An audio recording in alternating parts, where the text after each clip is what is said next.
In his 2003 song Goldfish Bowl, Van Morrison sings, "Newspaper barons are the scum of the lowest degree, and they prey on everyone." So it is no surprise that he retains the press in low esteem.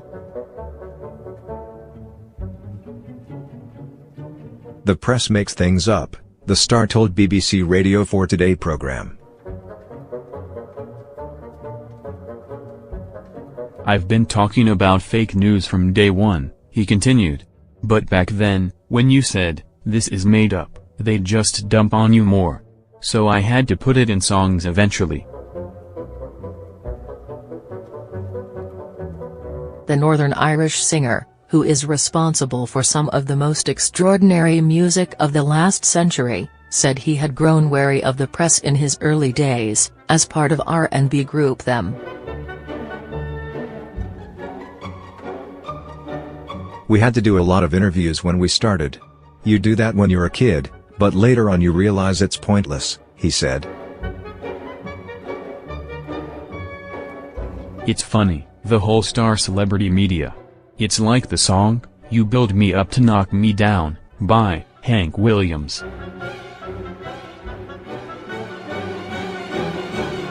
"That's what the game is, sir."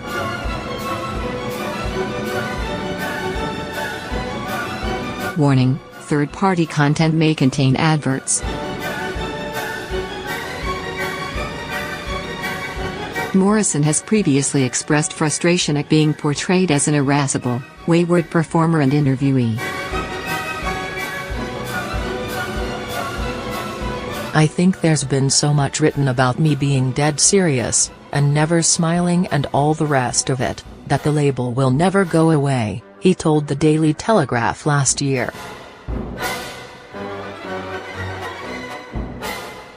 "That is totally absurd because there's a lot of humor in my work, at least I think there is, and as the people who come to my gigs know, there's a lot of humor there too."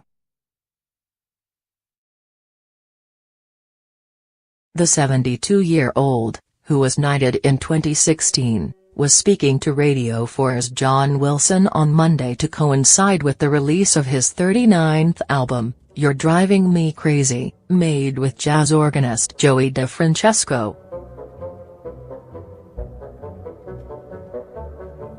The record features Morrison's interpretations of blues classics like Miss Otis Regrets and Traveling Light, alongside new recordings of some of his own songs, including Have I Told You Lately and Goldfish Bowl.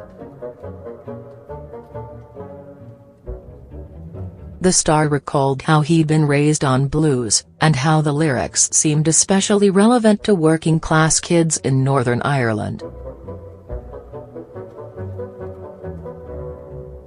2018 also marks the 50th anniversary of one of Morrison's most revered albums, Astral Weeks, a poetic, impressionistic take on folk rock that critic Lester Bangs called a mystical document and a beacon, a light on the far shores of the murk. But the critical acclaim didn't translate in sales, Morrison said. "I was still sleeping on somebody's couch at the time it came out." He said after all this time he was still proud of the record, of course, but admitted its success had sometimes been a burden. "I didn't know I was going to get stuck with it for so long," the star said. "It's like Orson Welles syndrome," he said, referring to the film director, who could never escape the shadow of his debut film, Citizen Kane. "I was just a kid when I did it and now I'm having to address something I did when I was very, very young."